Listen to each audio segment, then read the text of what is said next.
ఆంధ్రప్రభుకి స్వాగతం. 5 రాష్ట్రాల ఫలితాలు మనకు వెలువడ్డాయి. దీంట్లో ఒక్కొక్క రాష్ట్రం ఒక్కొక్క విధంగా ఉంది. మొత్తంగా చూస్తే బీజేపీ గెలుపుని సాధించిందనే చెప్పాలి. కాంగ్రెస్ కూడా గెలిచింది. కానీ కేవలం ఒక రాష్ట్రానికే పరిమితమైంది. బీజేపీ సుమారుగా 3 రాష్ట్రాల్లో విజయం సాధించింది. దీంట్లో ముఖ్యంగా మనం చూడాల్సింది వెస్ట్ బెంగాల్. మమతాతోటి చాలా హోరాహోరీ పోటీ జరిగింది. దీన్ని వెనకాల మనందరం గమనిస్తూనే ఉన్నాం. మమత యొక్క తను కుటిల నీతులు ఇవన్నిటిని కూడా ఎదుర్కొని బీజేపీ విజయం సాధించింది. ఈ విజయం ఎలా సాధించింది? దీని వెనకాల ఉన్నటువంటి బీజేపీ వ్యూహం ఏంటి? ఈ విషయాలు మనకి తెలియజేయడానికి మనతో శ్రీ ప్రొఫెసర్ మురళీ మనోహర్ గారు.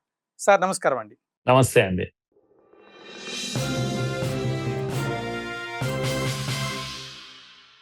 సార్ ఈ వెస్ట్ బెంగాల్ యొక్క విజయాన్ని, బీజేపీ యొక్క విజయాన్ని ఎలా చూడాలి సార్? అదొక అద్భుతం. నేను అనుకుంటా ఇంత కాలం నుంచి 2014 నుంచి మోడీ గారు కేంద్రంలో అధికారంలోకి వచ్చాక ఎన్నో రాష్ట్రాలు గెలుస్తూ వెళ్ళారు. కానీ నేను అనుకుంటాను బీజేపీ క్యాడర్ దేశమంతా కూడా దీన్ని అత్యద్భుతమైనటువంటి ఒక విజయంగా చూస్తారు. వాళ్ళ ఆనందానికి అవధులు లేవు. మీరు చూస్తున్నారు సెలబ్రేషన్స్ లో కూడా. ఇది చాలు ఈ జీవితానికి అన్నంత ఇది కనిపిస్తుంది వాళ్ళ మాటల్లో, చేతల్లో, వాళ్ళ యొక్క సెలబ్రేషన్స్ లో ఇవి కనబడుతుంది. చాలా టెన్షన్ తో ఉన్నారు క్యాడర్ అంతా కూడా. ఎందుకంటే 3 సార్లు ఆమె చేతిలో ఓడిపోయిన వాళ్ళు కనుక ప్రతిసారి ఒక్కొక్క ఇంచు 3 సీట్ల దగ్గర నుంచి ఈరోజు 200 సీట్ల వరకు ఊరికేనే ఒక రోజుతో వచ్చిన విజయం ఏం కాదు. ఒకప్పుడు 3 సీట్లు, తర్వాత 70 సీట్లు, తర్వాత ఇలా పెంచుతూ వచ్చారు కనుక ఇదేదో ఊహించని విధంగా ఇప్పుడు తమిళనాడులో విజయ్ పైన వచ్చి పడ్డట్టుగా అట్లేం లేదు. కనుక కష్టపడి సాధించుకున్నటువంటి విజయం ఇది. కష్టార్జితం అని చెప్పాలి. కనుక తప్పకుండా బీజేపీ ముఖ్యంగా మర్చిపోకూడదు. బీజేపీ మొదటిసారి తమ ఫౌండర్ ప్రెసిడెంట్ శ్యామప్రసాద్ ముఖర్జీ పుట్టిన ప్రాంతం అది గడ్డ. కనుక మొదటి అధ్యక్షుడి యొక్క ప్లేస్ కు తిరిగి వచ్చారు బెంగాల్ కు. బీజేపీ చాలా ఏళ్ల తర్వాత, 70 ఏళ్ల తర్వాత వాళ్ళ యొక్క డ్రీమ్ ఫుల్ఫిల్ అయింది అని మనం అనుకోవచ్చు అండి. సార్ ఈ దశలో మమతని ఎందుకు పూర్తిగా తిరస్కరించారు సార్? ఎస్, అది అంటే పోయినసారినే తిరస్కరించాలి. కానీ బెంగాల్లో రాజకీయం ఏంటి అంటే భయంతో కూడినటువంటి రాజకీయం. బాగా అంటే క్యాడర్ మీద పట్టు ఎంత ఉంటుంది అంటే, క్యాడర్ అనేవాడు రౌడీలుగా ఉంటారు క్యాడర్ అక్కడ. కనుక బెంగాల్ ఓ రకంగా, బెంగాల్ ఎంత గొప్ప రాష్ట్రం మన అందరికీ తెలుసు. ఈ రోజు బెంగాల్ ఏం ఆలోచిస్తుందో రేపు దేశం ఆలోచిస్తుంది అనే ఒక పేరుంది. ఒక వివేకానందుడు, ఒక నేతాజీ, ఒక అరవిందుడు, ఒక ఇది చెప్తే దానికి అంతే లేదండి.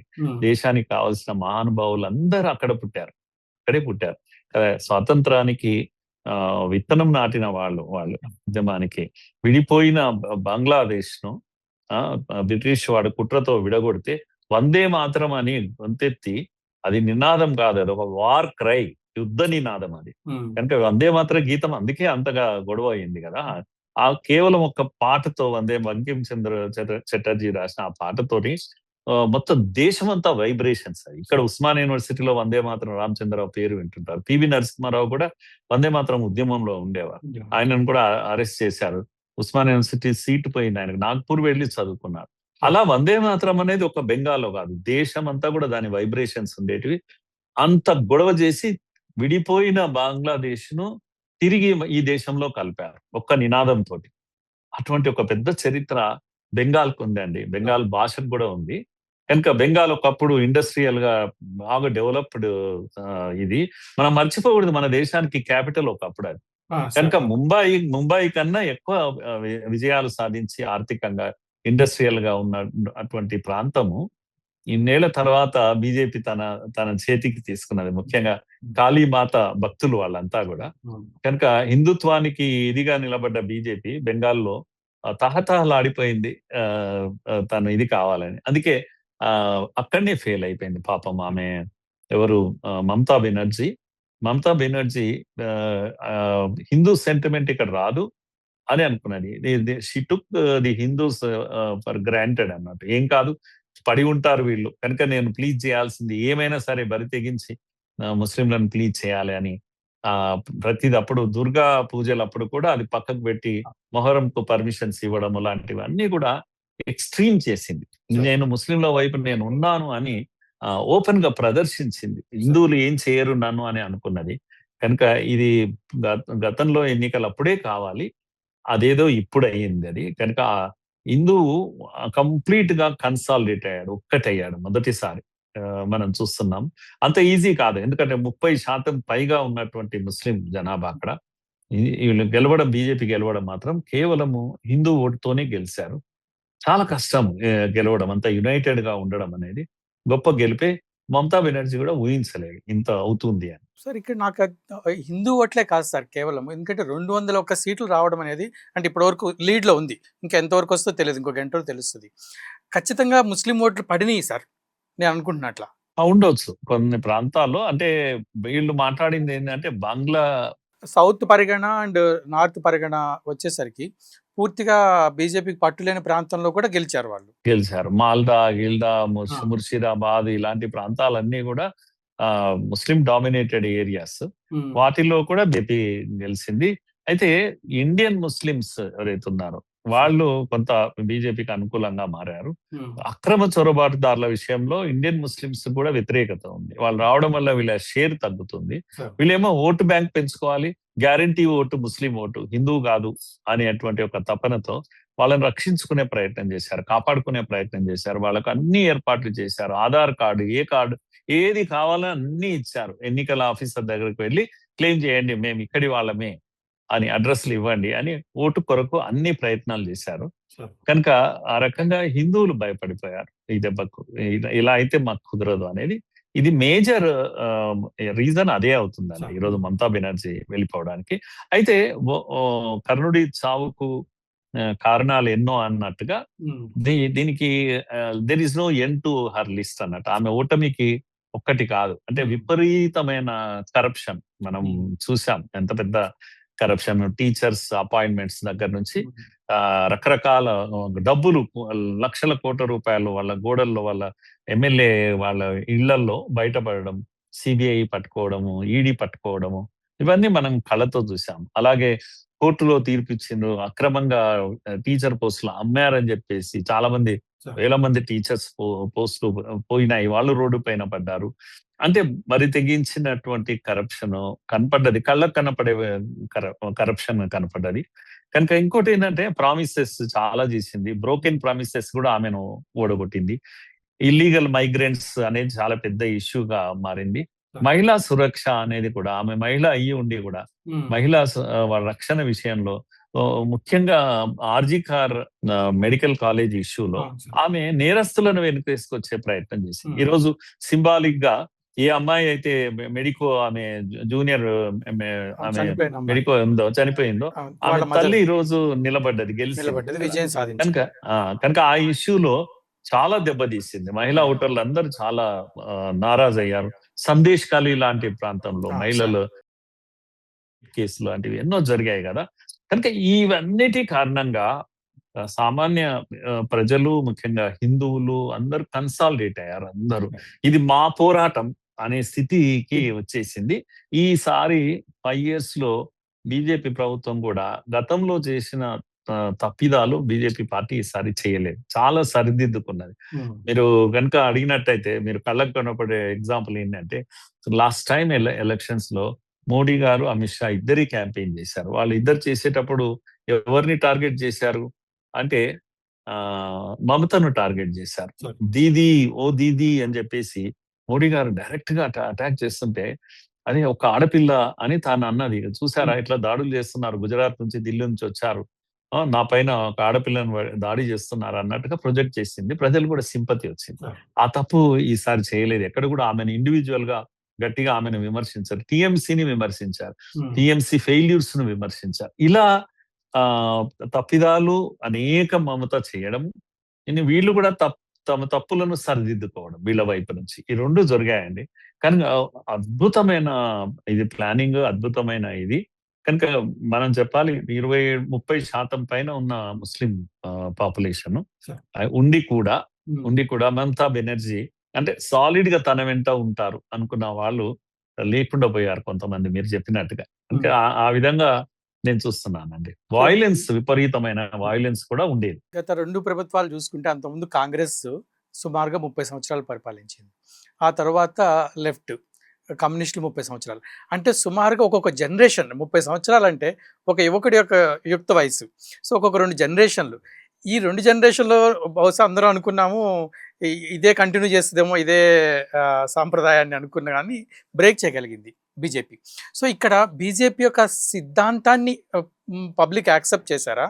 లేకపోతే మమత యొక్క కి వ్యతిరేకంగా ఓట్లేసారా? లేదా బీజేపీ యొక్క బలిదానాలు మీరు ఇంతకుముందు ఒక ఇంటర్వ్యూలో కూడా చెప్పారు. చాలా చోట్ల బీజేపీ, ఆర్ఎస్ఎస్ యొక్క బలిదానాలు చాలా ఉన్నాయని చెప్పి. సో, ఈ సిద్ధాంతాన్ని ఆకలింపు చేసుకున్నారా? యాక్సెప్ట్ చేశారా బెంగాల్ ప్రజలు? అవును. 2 జరిగాయండి. 2 వైపులా జరిగాయి. ఒకటేమో మమతా బెనర్జీ యొక్క అకృత్యాలు, శృతి మించినటువంటి అకృత్యాలు తోడ్పడ్డాయి. అలాగే బీజేపీ కూడా ఒక పూటకు ఇలా వచ్చి అధికారంలోకి రాలేదు. చాలా కష్టపడుతూ వచ్చింది. నేను ఇంతకుముందు చెప్పినట్టుగా 2011లో వీళ్ళ ఓట్ పర్సెంటేజ్ ఎంత అండి? 4%. 2016లో 16%. అలా 16లో అంటే లోక్సభ ఎన్నికలు అనుకుంటాను. 2019లో 40% ఓటు శాతం పెరిగింది లోక్సభలో. లోక్సభలో ఎప్పుడు ఎక్కువ వస్తది. స్టేట్ కేమో చాలా తక్కువ వస్తది ప్రాంతీయ పార్టీలు. మళ్ళీ 40-38కి పడిపోయింది 2021లో. కానీ 77 సీట్లు వచ్చాయి అప్పుడు. కనుక 4 సీట్లు 3 సీట్లు నుంచి ఎక్కడికి 70 సీట్లకు వచ్చింది. 2024లో 12 సీట్స్ లోక్సభ. అంటే లోక్సభ తగ్గింది మళ్ళా. అయినా సరే 12 సీట్లు లోక్సభలో ఉంది. ఇలా ఇప్పుడు 2026కి వచ్చేసరి ఏకంగా ఆధిక్యత వైపు ఇప్పుడు బీజేపీ వచ్చేసింది. కనుక ఒక్కొక్క అడుగు నిర్మాణం చేసుకుంటూ వచ్చింది తప్పితే ఊరికే అబ్రప్ట్ గా వచ్చింది ఏం కాదు. ప్రజల మధ్యకి వెళ్ళింది, కన్విన్స్ చేసింది, తమ సిద్ధాంతాన్ని కూడా చెప్పుకుంటూ వచ్చింది. చాలా విషయాల్లో సవరణ, ఉదాహరణకు జై శ్రీరామ్ స్లోగన్స్ బీజేపీ క్యాడర్ కు వెంటనే వచ్చేటువంటి విషయం. కానీ జై శ్రీరామ్ వాళ్ళు ఎలా కౌంటర్ చేశారు అంటే జై దుర్గా అని వాళ్ళు కౌంటర్ చేశారు. అంటే ఏమంటారు, స్థానిక హిందుత్వాన్ని ముందు పెట్టి ఆమె మమతా బెనర్జీ కూడా కౌంటర్ చేసింది. ఇది అర్థం చేసుకున్నారు బీజేపీ. కనుక ఇక్కడ జై శ్రీరామ్ నడవదు అని చెప్పి వీళ్ళు కూడా జై దుర్గా లాంటి స్లోగన్స్ కూడా చేశారు. కనుక ఎప్పటికప్పుడు తప్పులను సరిదిద్దుకుంటూ ముందుకు వెళ్ళడం అనేది చాలా గొప్ప విషయం అండి. ప్రతి ఎన్నికలో హింస జరిగింది. హింసలో చాలా మంది బీజేపీ కార్యకర్తలు చనిపోయారు, సామాన్యులు చనిపోయారు. ఒక దశలో ఈ మధ్య కాలంలో వచ్చినటువంటి అపవాదు ఏంటంటే అసలు బీజేపీ కార్యకర్తను వీళ్ళు కాపాడుకోరు అనే ఒక అపవాదు కూడా వచ్చింది. అందుకే ఈసారి మనము అమిత్ షా యొక్క వ్యవహారం చూస్తాం కదా, 2.5 లక్షల మందిని ఆర్మీ, సిఆర్పిఎఫ్ ను పెట్టడం, ఇదంతా కూడా ఏంటంటే ఒక భరోసా, క్యాడర్ కు భరోసా, ఈ సామాన్య హిందువులకు కూడా భరోసా. మేము ఉన్నాము, మీరు వరి కాకండి, ఎన్నికల తర్వాత కూడా 2 నెలలు సిఆర్పిఎఫ్ ఇక్కడే ఉంటుంది అనే ఒక హామీ ఏదైతుందో, ఇవన్నీ కూడా ఒక ఈకో సిస్టమ్ తయారు చేశారు. కనుక ఈ పోరాటం వెనకాల ఒక రోజుతో అయ్యింది ఏం కాదు. చాలా మంది దేశంలో ఉన్న ప్రముఖులందరినీ కూడా 6 నెలల క్రితమే పంపించి అక్కడ నిలబెట్టారు, అక్కడ కూర్చున్నారు, క్యాంపులు వేశారు. పెద్ద పెద్ద వాళ్ళు, స్మృతి ఇరానీ లాంటి మహిళను తీసుకెళ్లి ఎక్కడ పెట్టారండి? ఆర్జికర్ వాళ్ళ మదర్ నిలబడ్డది కదా, ఆమెను గెలిపించుకొని రండి అని ఆమె దగ్గర పెట్టేశారు. ఒక లేడీని గెలిపించడానికి అంత పెద్ద ఒకప్పటి మినిస్టర్ ఆమెను తీసుకెళ్లి అక్కడ పెట్టారు. కనుక నేనేమంటున్నా అంటే వెరీ మైన్యూట్ ప్లానింగ్ ఉంది, వెరీ లాంగ్ టైం ప్లానింగ్ ఉంది దీంట్లో. ఆ విధంగా నేను అనుకుంటాను మెల్లమెల్లగా రాష్ట్రంలో ఎట్లయితే మమతా బెనర్జీ ఫైట్ చేసి కమ్యూనిస్టులను ఖతం చేసిందో, అలాగా వీళ్ళు కూడా ఫైట్ చేసి చివరకు మమతాను ఖతం. మమతా విషయం మాత్రం మనం మెచ్చుకోవాలి. ఏంటి అంటే 35 ఏళ్ళు సుమారు పాలించినటువంటి కమ్యూనిస్టులను ఆమె సింగిల్ హ్యాండెడ్ గా ఎదుర్కొన్నదండి. ఆమె వీధి పోరాటాలు చేసింది, స్ట్రీట్ ఫైటర్ గా ఆమెకు ఆ పేరు ఉంది. కనుక ఎంతో కాలం వాళ్ళతో పోరాడి వాళ్ళను నెట్టేసి తాను అధికారానికి వస్తే ఇప్పుడు వీళ్ళతో పోరాడుతోంది. ఆమె పోరాడింది, ఓడిపోతా ఉంది. కనుక ఎక్స్ట్రీమ్ లెఫ్ట్, ఎక్స్ట్రీమ్ రైట్ ఇద్దరితో పోరాడిన చరిత్ర ఆమెకుంది. అలాంటిది మనం మమతా బెనర్జీ కూడా అట్లా చూడొచ్చు. ఒకప్పుడు ఫుట్బాల్ తన్నినట్టుగా తన్నారు ఆమెను కమ్యూనిస్టులు, రోడ్డు పైన వేసి కట్టారు. కనుక అది కూడా మనం మర్చిపోలేము. ఆ క్రెడిట్ ఆమెకి ఇవ్వాల్సిందే. కానీ ఇప్పుడేమో అధికారం అనే దీంతో కంటిన్యూస్ గా 15 years అధికారంలో ఉండి ఏదైనా సరే తప్పు చేసైనా సరే అధికారంలో ఉంటాను అనే స్థితి రావడం వల్ల నష్టపోయింది ఆమె. అయితే మమత అంత చిన్న పాయింట్ ఒకటి మిస్ అయింది సార్. ఇప్పుడు మైనారిటీ అప్పీజ్మెంట్ విషయంలో చూసుకుంటూ అవి హిందూ ఓట్లని కన్సాలిడేట్ చేస్తుంది అనేటువంటి పాయింట్ని ఆవిడ ఎందుకు వదిలేసింది? అలా నాకు కూడా అలాగే అనిపిస్తుంది. ఎందుకు ఆ చిన్న విషయం ఆమెకు అర్థం కాలేదు. అంత ఎక్స్ట్రీమ్ ప్రో ముస్లిం లైన్ తీసుకోవడం అనేది హిందువులు బాధపడుతున్నారు, హిందువులు కూడా వరి అవుతున్నారని ఆమె అనుకోలేదు ఎందుకో ఏమో. కాస్తంత పట్టించుకున్నా ఆమె వేరే ఉండేది. నేనున్నాను, హిందువులు నేను వదిలేస్తానా మిమ్మల్ని అనే ఒక భరోసా ఆమె ఇచ్చి ఉంటే బీజేపీ గెలుపు అంత ఈజీగా ఉండేది కాదు అని అనిపిస్తుంది. అక్కడ ఎప్పుడైనా సరే రాజకీయ నాయకులు ఎంత బలంగా ఉండి తమ పాజిటివ్ థింగ్స్ కారణంగా అధికారంలోకి వస్తారో బలహీనత కారణంగా కూడా ఓడిపోతూ ఉంటారు. కనుక ఆమె బలహీనత అదే అని అనుకోవచ్చు మనం. సార్ అయితే ఇక్కడ ఒక బీజేపీ తన సిద్ధాంతం అని చెప్పలేము, కానీ తన సహజంగా ఉండేటువంటి ఈ ఉచితాలకి అంటే మమతను ఎదుర్కోవడం కోసమైనా ముఖ్యంగా 3,000 ఇస్తాము మహిళలు కానీ వాళ్ళ మేనిఫెస్టోలో చెప్పడం. ఈ విషయంలో మీరు బీజేపీ కూడా ఉచితాల విషయంలో తగ్గలేదు. ఎందుకు అంటే గెలిపే ప్రధానం అయిపోయింది ఇక్కడ. ఇక్కడ బెంగాల్లో గెలుపు చాలా ప్రధానం. 1,500 ఆమె ఇస్తుంది ప్రతి మహిళకు. సుమారుగా కొన్ని కోట్ల రూపాయలు పంచేస్తుంది అలా. సో మహిళలు చాలా బలంగా ఆమె వెంట నిలబడ్డారు. కేవలం ఆ డబ్బు కొరకు కూడా నిలబడ్డారు. కానీ ఆర్జీకార్ లాంటి సంఘటన వీటన్నిటి తర్వాత కొద్దిగా కలత చెందారు. కలత చెందిన మహిళను ఈ వైపు లాగాలంటే ఆ 15,000 బదులు మీకు 3,000 ఇస్తాం, 1,500 కాదు మేము 3,000 ఇస్తాం అనేటువంటి ఒక ఇది కంప్లీట్ గా సాలిడ్ గా ఉమెన్ ను ఒక వైపు తీసుకొచ్చింది అని నాకు అనిపించింది. ఇది వ్యూహంలో భాగము. ఉచితాలు సరి అయింది కాదు అయినప్పటికీ కూడా మమతను ఓడించడమే ప్రధాన ఉద్దేశం బీజేపీది కనుక తాను వెనుకబడలేదు ఆ విషయంలో. ఉచితాల విషయంలో అమాయకంగా మేము ఉచితాలు ఇవ్వము అని చెప్పి ఓడిపోయే అమాయక పార్టీ కాదు ఇప్పుడు బీజేపీ. వాజ్పేయి కాలం నాటి పార్టీ కాదు ఇది అని నేను అంటున్నాను. వాజ్పేయి కాలంలో ఒక్క ఓటు కోసము దాన్ని ఏమనాలి మరి, అమాయకత్వం అనాలనా లేకపోతే నిజాయితీ అనాలనా అంటే కొన్నిసార్లు కన్ఫ్యూజనే మనకు. నిజాయితీ కోసం ఒక ప్రభుత్వాన్ని పోగొట్టుకుంటాం, ఆ దేశానికి ఎంత నష్టం అని అనిపిస్తుంది. అంటే ఈ భగవద్గీతలో ఏది ధర్మం ఏది మీమాంస ఏదైతే ఉంటుందో అలాంటి మీమాంస ఇక్కడ కూడా ఉంటుంది. కనుక వాజ్పేయి ప్రభుత్వాలు త్యాగాలు చేసింది.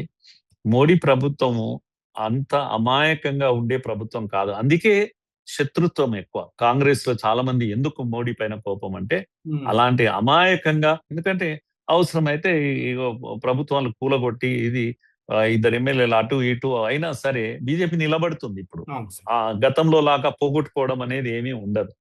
నిలబడి పోరాడడం అనేది ఇంపార్టెంట్. అలాంటి తప్పులు చేస్తే మేమే చేయాలి, మాకే హక్కు ఉంది అని కాంగ్రెస్ అనుకుంటుంది. కనుక మీరు అంత బరి తెగించి మీరు చేస్తున్నప్పుడు మేము ఊరుకుంటామా అని బీజేపీ అంటుంది ఇప్పుడు. అలా చూడాలి మనం. సార్ ఇప్పుడు ఈ మమత యొక్క ఈ ఓటమిని ప్రతిపక్షం అంటే ప్రతిపక్షంలో అంటే రాహుల్ గాంధీ ఏదైతే ఉన్నాడో ఇది రాహుల్ గాంధీకి ప్లస్ అవుతుందా మైనస్ అవుతుందా సార్? ఈ ప్రతిపక్షం మీద ఎఫెక్ట్ పడుతుందా? తప్పకుండా అండి. ఇండి కూటమి ఏదైతే ఉందో ఇండి కూటమి ఎక్కడ కలిసింది? రాష్ట్రాల్లో ఎప్పుడు కలిసి ఉండదు, కలిసి పనిచేయదు. తమిళనాడులో తమ కూటమిగా ఉన్నారు. ఎక్కడున్నాడో రాహుల్ క్యాన్వెసింగ్ లో ఉన్నాడా? ఎక్కడ తమిళనాడులో పనిచేశాడా, తిరిగాడా, క్యాంపెయిన్ చేశాడా ఒక రోజు? అంటే లేదు కదా. మరి మీరు ఎలా గెలుస్తారు? ఇక్కడనేమో మీరు ఏకంగా కామెంటే చేశాడు రాహుల్ గాంధీ. ఈరోజు మమత కరప్షన్ కారణంగా బీజేపీ గెలుస్తుంది తప్పితే సొంతంగా బీజేపీ గెలిచే పరిస్థితి లేదు అని ముందే అనేశాడు. అంటే Mamata is a corrupt leader, corruption విపరీతంగా ఉంది బెంగాల్లో అని ఆయన తోటి స్నేహితుడు, కూటమిలో భాగము, కూటమికి నాయకుడు రాహుల్ గాంధీ ఆయన అలా మాట్లాడితే టిఎంసీ ఎలా గెలుస్తుంది? కనుక ఇది ఫెయిల్యూర్ ఎవరిది అని అంటే రాహుల్ గాంధీది. తన కూటమి ఉండాలనా ఉండకూడదా అనే విషయాన్ని తను తేల్చుకోవాలి, లేదంటే కామెంట్ చేయకూడదు. ఆ విధంగా ఆయన కూడా ఈ ఓటమిలో భాగమయ్యాడు. అందుకే నేను అన్నాను కదా, కర్ణుడి చావుకు అనేక కారణాలని. మమత ఓడిపోవడానికి రాహుల్ కూడా ఒక కారణమే. సార్ ఇంతకుముందు మీరు అన్నారు కదా! ఒకప్పుడు పరిశ్రమలు చాలా ఉన్నియి అక్కడ బెంగాల్‌లో అని. ఇప్పుడు పరిస్థితి ఎట్లా ఉంటుంది సార్? పరిశ్రమలు ఇప్పుడు తిరిగొస్తాయా? లేకుంటే ఒక 5 సంవత్సరాలు వేచి చూస్తాయా? ఇన్వెస్ట్‌మెంట్స్ పొజిషన్ ఎలా ఉంటుంది? ఇది ఈనోటి సమస్య కాదండి. జ్యోతి బస్సు 25 ఏళ్లు పరిపాలించాక పరిశ్రమలన్నీ బయటికి వెళ్ళిపోతున్న సమయంలో జ్యోతి బస్ తర్వాత వచ్చిన ముఖ్యమంత్రి నాకు బుద్ధదేవ్ భట్టాచార్య ఆయన ఒక స్టేట్మెంట్ ఇచ్చాడు.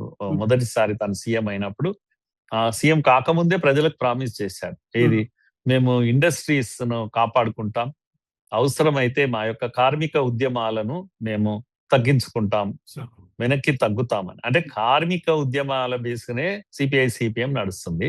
అంటే కార్మిక ఉద్యమాల కారణంగా ఎంత నష్టం జరిగిందని 20-30 ఏళ్ల తర్వాత రియలైజ్ అయ్యారు వాళ్ళు. కనుక తమ కార్మికుల పక్షాన్ని నిలబడి అనేక ఇండస్ట్రీస్ ను వాళ్ళు అక్కడ లేకుండా చేశారు. అయినా సరే తర్వాత మమతా బెనర్జీ కూడా నందిగ్రామ్ ఇవన్నీ ఇష్యూస్ ఏవైతున్నాయో టాటా నానో ఇండస్ట్రీ అక్కడ నుంచి పారిపోయే వరకు ఈమె కూడా పోరాడింది. ఈమె తక్కువ కాదు, ఈమె కూడా ఇండస్ట్రీస్ ను అక్కడ నిల్వ నీడ ఇవ్వకుండా చేసింది. ఆ విధంగా ఎకానమీ అనేది పూర్తిగా నాశనం అయిపోయింది. అక్కడ నిరుద్యోగ సమస్య విపరీతంగా ఉంది. అక్కడ యావరేజ్ శాలరీ ఎవరికి కూడా అంటే 6,000 7,000 అనేది హైయెస్ట్ శాలరీ, సగటు జీతం. అంటే మీరు అక్కడ చూడండి పేదరికం ఎంత ఉంది అనేది. కనుక ఇలాంటి సమస్యలన్నీ అక్కడ ఉన్నాయి, మనం గమనించాల్సిన విషయము. అందుకని ఇప్పుడు వస్తాయా అంటే తప్పకుండా వస్తాయి. ఎందుకంటే మోడీ ప్రభుత్వం కదా ఇది. ఇప్పుడు నానో అక్కడ ఉద్యమం అయ్యి అక్కడ నుంచి వెళ్ళిపోయే స్థితి వచ్చినప్పుడు మోడీ సీఎం గా గుజరాత్ లో ఉండి వెళ్ళి వాళ్ళకు రెడ్ కార్పెట్ వెల్కమ్ చేసి గుజరాత్ లో పెట్టుకున్నాడు.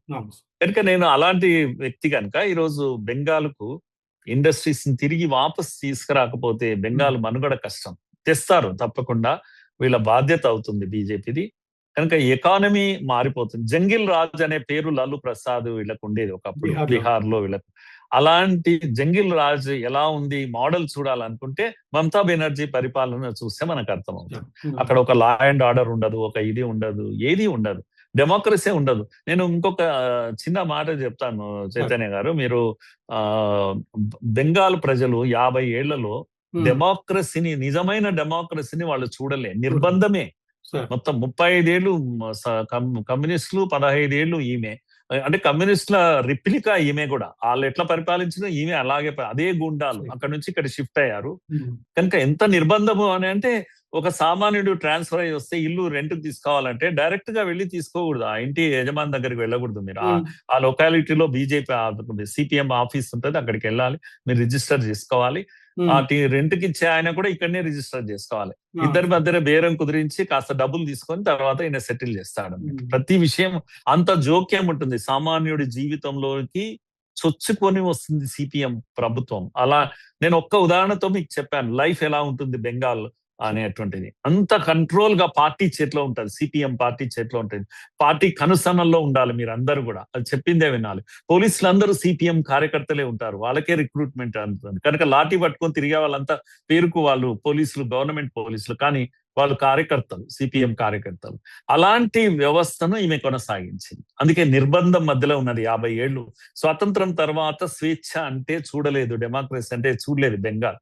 మొదటిసారి ఇప్పుడు ఇంత బాగా ఉంటుందా, ఇంత స్వేచ్ఛ ఉంటుందా, డెమోక్రసీ అంటే ఇలా ఉంటుందా, మనం కావాలనుకున్నప్పుడు ప్రభుత్వాన్ని దించేయొచ్చా, కొత్త పార్టీలను తెచ్చుకోవచ్చా, ఇలాంటిది మనం చూడబోతున్నాం. బెంగాల్ ప్రజలు అదృష్టవంతులు ఇప్పుడు వాళ్ళు.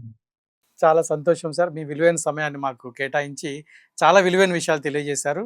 మళ్ళీ ఇంకో కార్యక్రమంలో కలుసుకుందాం సార్. ధన్యవాదాలండి. నమస్తే.